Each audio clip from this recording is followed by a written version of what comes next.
우리 한번 같이 인사할까요? 옆에 있는 분들에게 주님께서 당신을 사랑하십니다.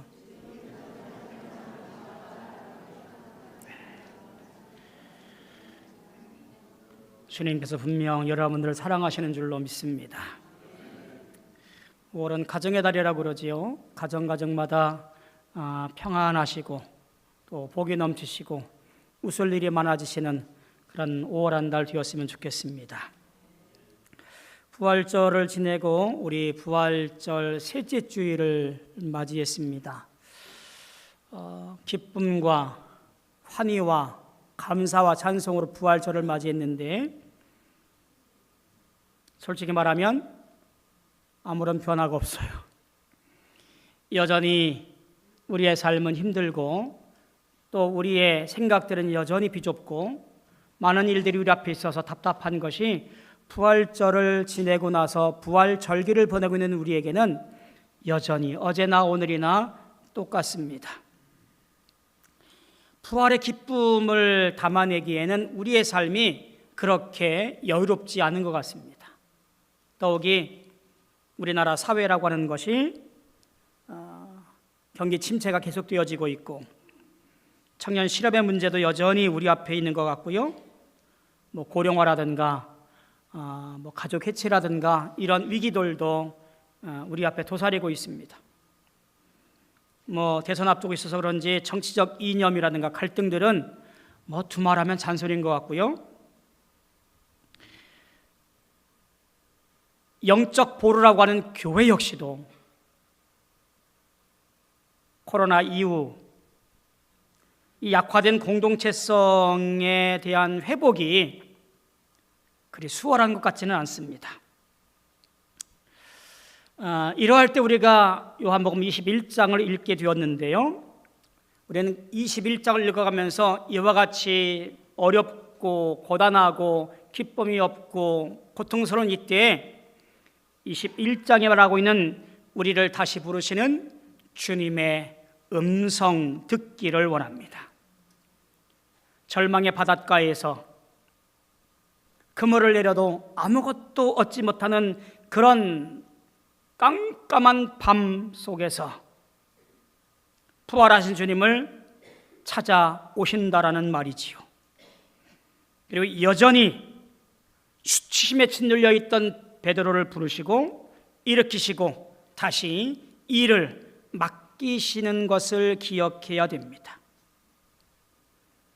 본문을 통해서 예수님께서 이렇게 실패한 제자들을 회복시킬 수 있나? 또는 그 사랑이 오늘의 우리를 어떻게 다시 일으키시는가? 이와 같은 모습을 살펴보면서 회복의 역사가, 사랑의 역사가 여러분의 삶과 가정과 일과 모든 것에 함께하게 되어지기를 소망합니다. 요한복음 21장은 디베랴 호숫가에서 그 무대를 삼고 있는 말씀, 그러니까 부활하신 예수님과 제자들이 만나는 세 번째 만남의 장소가 바로 여기입니다. 근데 우리가 오해하고 있는 것이 하나 있어요. 짚고 넘어가야 될 것이 있는데요. 제자들이 예루살렘에서 갈릴리로 이동을 했습니다. 이것을 오해해요. 뭐라고 오해하냐면 이제 사명을 다 버리고 옛생활로 돌아가는 거 아니야? 이렇게 오해합니다. 이 말씀은요, 제자들보다 갈릴리에 먼저 가서 기다리겠다라는 주님 말씀에 응답하는 일이라고 하는 거예요. 그들이 좌절하고 예루살렘 떠나서 갈릴리로 도망간 것이 아니라 주의 말씀을 기다리고자 떠났던 곳이 갈릴리라는 사실을 기억해야 돼요. 여러분, 갈릴리가 어떤 동네입니까? 제자들이 대다수가 고향인 동네예요. 예수님께서 만나 2년 동안이나 마치 그곳에서 동고동락하며 사역을 나누고 추억에 서려 있는 곳, 그것이 바로 갈릴리입니다. 아마도 예수님께서 제자들을 갈릴리에서 다시 만나자라고 말한 것은 그렇게 처음 만나서 함께 교제하고 사역하고 나눴던 그 아름다운 시간들을 기억하게 하고 결국 나를 따르라 라는 음성을 듣고 모든 것을 버리고 주님 따랐던 그 처음 사랑으로 돌아가게 하기 위한 예수님의 큰 그림이었지 않았을까 생각이 들어요. 실제로 1절부터 14절까지의 말씀을 가만히 보면 어딘가 익숙한 장면이에요. 예수님과 제자들이 처음 만났을 그때 곧 밤이 맞도록 수구에서 고기를 잡았지만 한 마리도 잡지 못하고 빈 털터로 돌아왔을 때 예수님께서 다시 배 오른편에 그물을 던져라 라고 명령하셨을 때 큰 고기들을 많이 잡았던 것들과 상황이 너무나 흡사합니다. 예루살렘에서 부활의 주님 만났으며 또 갈릴리에서 다시 부활하신 주님을 만나기로 기다리고 있었으나 제자들의 삶이라고 하는 것은 아직까지 삶의 방향이 어디로 가야 될지 모르는 상황, 그것이 그 밤의 상황과 똑같습니다. 베드로가 나는 물고기 잡으러 가노라 라고 말할 때에 다른 제자들도 동조해서 함께 물고기를 잡으러 갔습니다. 아마 이 모습은 어떻게 살아가야 될까? 주님께서 부활하셨다는데 부활하신 이후에 변한 것은 하나도 없고 오히려 불안과 공포와 어찌할 바 모르는 내 삶의 모습이 여실히 드러난 그들의 서글픈 현실을 반영해주고 있는 것이 바로 그 밤의 빈 배인 그들의 모습이에요. 제자들의 불확신 미래에 대한 상태를 반영해주고 있는 것이 그들의 모습입니다. 가만히 이들의 모습을 생각하다 보니 오늘날 우리의 모습이 아닐까 생각이 들어요. 나라도 나라 일이지만 우리의 인생도 마찬가지로 앞으로 어찌 될지 모르는 장담할 수 없는 삶을 살아가고 있는 것이 어쩌면 저와 여러분인지 모르겠습니다. 하나님을 부인하지 않습니다. 하나님은 그런데 내가 살아가다 보니 현실의 벽 앞에 놓여 있습니다. 그러니 신앙은 뒷전으로 밀리고 있고 돈 벌어야 됩니다. 이래야 살지요. 생계 꾸려야 되지 않습니까? 내 자식들 이들을 잘 돌봐야 되지 않습니까? 이런 것 때문에 제자의 삶은 점점점 멀어져 가고 있지 않은가? 여러분, 제자들이 잘한 게 있어요. 내 미래가 불확실하고요. 어찌 살아야 될지 모르는 이 상황. 목숨 걸고 예수 믿는 사람으로 구별되기를 원하지만 언제 들이닥쳐서 잡혀가고 고문당하고 죽을지 모르는 이 급박한 상황에 제자들이 잘한 것. 그게 뭔지 아십니까? 말씀을 기억하고 있는 거예요. 약속을 기억하고 있는 거예요. 예루살렘에 머물러 있어라. 그 말씀을 기억하고 그들은 예루살렘을 떠나지 아니하고 비록 문을 잠그고 있었지만 그곳에 둘러앉아 걱정과 한숨 속에서 찬송하고 기도하고 있었다는 사실이에요. 갈릴리로 와라. 그 말씀을 기억하고 제자들이 말씀을 따라서 갈릴리로 이동했다고 하는 거예요. 말씀에 순종한 것이 제자들이 참 잘한 것이지요. 그날 그 밤새도록 수고했으나 아무것도 잡지 못했던 그날 그때 우리의 인생은 마치 이와 같은 상황이 놓여 있을 때 우리가 기억하고 잘 해야 되는 것이 무엇입니까? 주님을 기억하는 거예요. 말씀을 기억하는 거예요.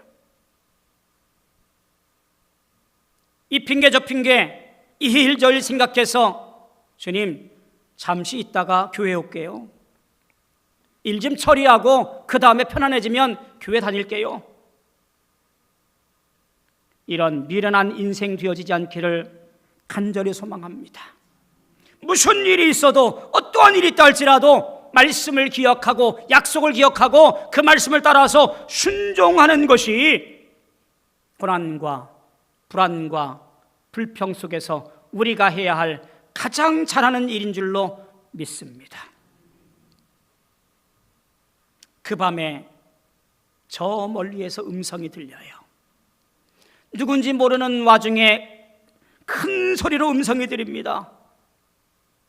얘들아,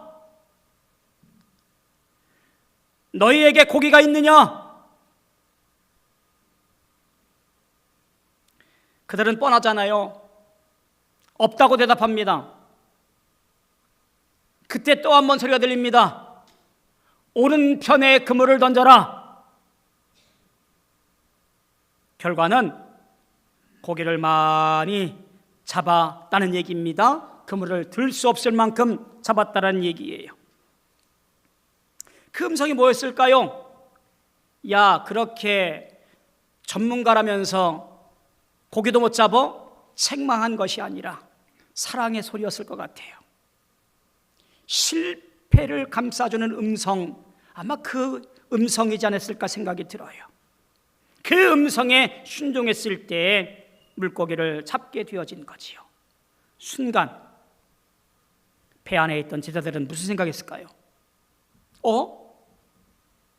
3년 전 내가 예수님을 만났을 그때도 이랬는데 그때하고 똑같네? 아하! 저분이 예수님이시구나. 그 사랑하는 제자, 성경의 표현이 이렇습니다만 우리는 그가 요한이라고들 많이 생각을 해요. 요한이 말합니다. 예수님이시다, 주님이시다. 이 말에 벗고 있던 베드로가 옷을 두르고 바다로 뛰어내립니다. 다른 제자들도 노를 젓고 배를 저어 육지에 대지요. 그렇게 육지에 도착했을 그때 예수님께서는 숯불을 피우고 떡과 생선을 굽고 계셨습니다. 그리고 그들을 초대하는 겁니다. 아침 먹자.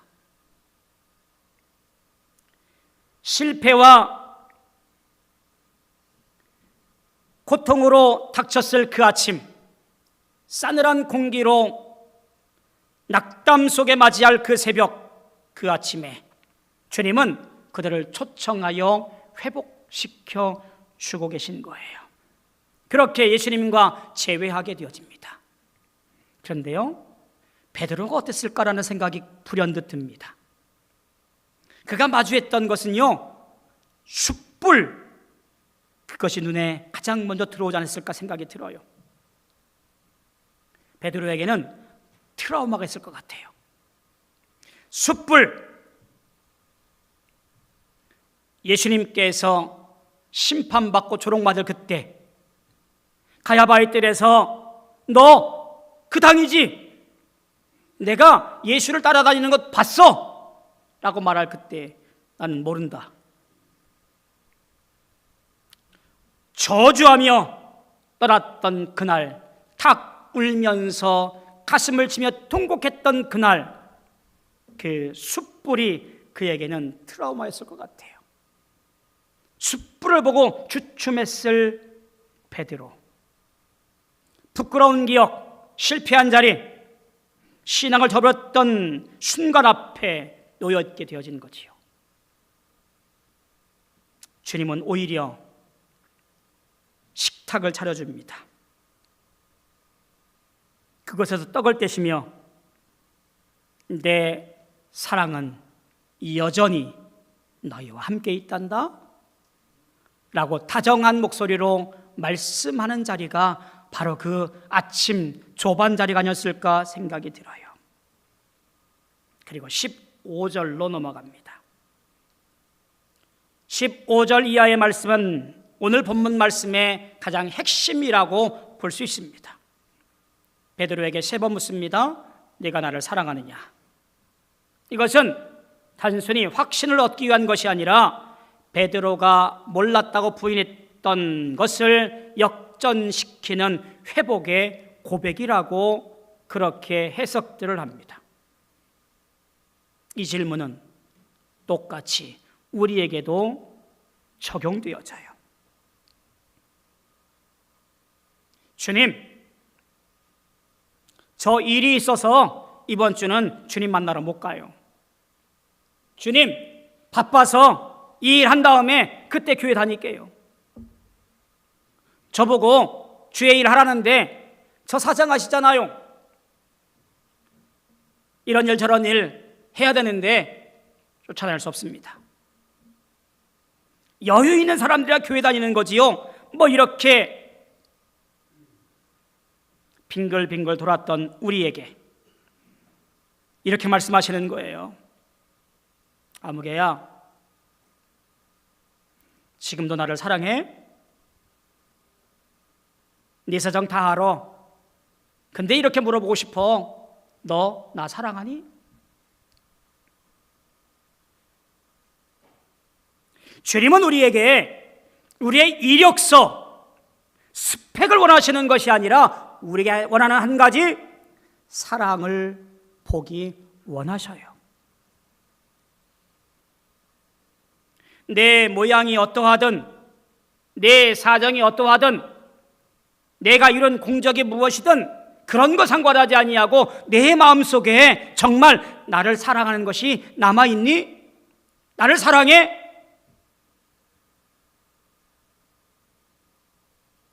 주님은 그 사랑의 고백 위에 사명을 맡기십니다. 내 양을 먹이라. 한국 교회의 진정한 회복이 바로 이 사랑의 회복이 없이는 불가능합니다. 우리 교회가 마찬가지로 사랑의 회복이 없이는 다시 설 수 없어요. 우리끼리 사랑하는 것, 네, 중요하지요. 더 중요한 것, 하나님을 사랑하느냐라고 하는 말이에요. 목숨 걸고 하나님을 사랑하느냐, 그런 말이에요. 이 세상에 어떤 것보다 하나님을 더 사랑하느냐, 그 말이에요. 그 사랑의 고백이 있어야 사명을 부여받을 수 있습니다. 아무리 정확해도, 신학적으로 잘 정돈되어 있어도, 혹은 교회 조직이 아무리 효율성이 좋아도 본질, 예수 그리스도라고 하는 사랑하는 마음이 없다면 아무것도 없는 거예요. 예수 사랑에 빠져버린 신앙 공동체, 공동체라고 할 수도 없지요. 그런 곳에 싸움과 인간 냄새나는 야욕만이 가득한 곳이 되어져 버릴 뿐입니다. 주님 물어보아요. 아무개야, 너 나 사랑해? 하나님 사랑해? 네, 내가 하나님 사랑하는 것 주님 아시잖아요. 이렇게 말할 수 있는, 고백할 수 있는, 그래서 내 양을 먹이라는 사명을 들을 수 있는 우리 성도들 되어지기를 축복합니다. 그런데 이런 의문이 하나 들어요. 사실 21장은요 없어도 되는 장이에요. 그러니까 요한복음 20장에서 끝나도 상관없는 복음서예요. 이미 그 안에 십자가와 부활의 사건을 다 얘기하고요, 맨 마지막에 보면 마치 마무리처럼 이 책의 기록 목적까지도 설명해 놓아요. 그럼 끝이잖아요. 그런데 요한복음 기자는요 21장에서 한 장을 다 할애해서 베드로와 관련된 이야기를 기록해 놓습니다. 우리가 초기 기독교 공동체를 보면 베드로의 위치를 알잖아요. 초기 기독교 공동체를 이끌어가는 가장 중심 인물, 그게 바로 베드로인 것을 알아요. 그가 초기 기독교 공동체의 기둥으로 세워지기 위해서는 그의 사도성 중요하지요. 그에게는 흠이 있습니다. 주님을 부인한 것, 주님은 모른다고 한 것, 이것 가지고는요 초기 기독교 공동체의 수장으로 일할 수 있기에는 부담이 되어져요. 이미 다 알아요. 다른 공관고문서 마태, 마가, 누가복음에도 이 베드로의 이야기가 다 기록되어 있어요. 그러니까 다 아는 얘기예요. 그리고 그 당시 로마의 박해가 심하고 또 그 안에 있던 기독교 파벌들이 있었는데요, 그 파벌들의 공통점들이 뭐냐면 그렇게 핍박이 심할 때, 박해가 심할 때 배교자들이 생겨요. 변절자들이 생겨요. 이들을 처참하게 응징합니다. 그런 자들한테 세례받은 것도 무효라고 그렇게 주장을 해요. 그래서 갈라지기도 합니다. 이런 차에 베드로의 모습은 내세울 것 없는 실패자이지요. 그런 베드로의 영적 지도력이나 위치를 회복하는 것은 주님의 한없는 용서와 사랑이 있어야만 가능한 이야기예요. 그래서 물으시는 거예요. 내가 나를 사랑하느냐? 내 양을 먹이라.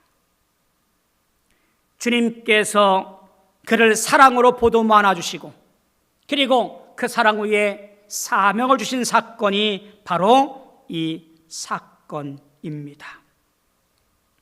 그래서 나중에 베드로전서에 보니까 이렇게 고백을 해요. 나는 내가 잘나서 이렇게 복음을 전하는 것이 아니라 자원하여 즐거움으로 단지 본을 보이기 위해서 앞으로 목자당이 주실 상급만을 바라오며 작은 목자로 이 일을 애써 행하는 것이다 고백하며 결국 십자가에 거꾸로 매달려 순교하게 되어지지요. 사랑하는 성도 여러분, 내 모양이 어떠하든 주님은 나를 부르셔서 회복시켜 주시고 그 사명을 다시 맡기시는 분입니다. 인생의 절망 속에서 다시 시작하게 하시는 주님의 은혜를 오늘 본문은 증언하고 있다는 말이에요. 그 은혜가 2000년 전이나 오늘이나 똑같습니다. 내 인생의 어두운 밤을 뚫고 찾아오셔서 사랑하는 아무개야, 내가 너를 사랑한단다. 내 일을 맡아서 내 삶의 자리에서 지금 이곳에서 하려무나 내 양을 먹이라고 다시 맡기시는 거예요. 내가 방황하고 있을 그때 주님은 여전히 저 해변가에서 서 계시며 나를 부르시고 나를 붙잡아 이끌어 주기를 원하십니다. 이제 그 사랑에 응답합시다. 그리고 고백합시다. 순종합시다. 주님, 제가 주님 사랑합니다. 주님 따르겠습니다. 그 사명 맡겨주십시오. 충성하겠습니다. 우리들 이렇게 고백하고 주의 일을 따라가는 우리 모든 성도 되어지기를 주님의 이름으로 소망하고 축복합니다. 기도하겠습니다.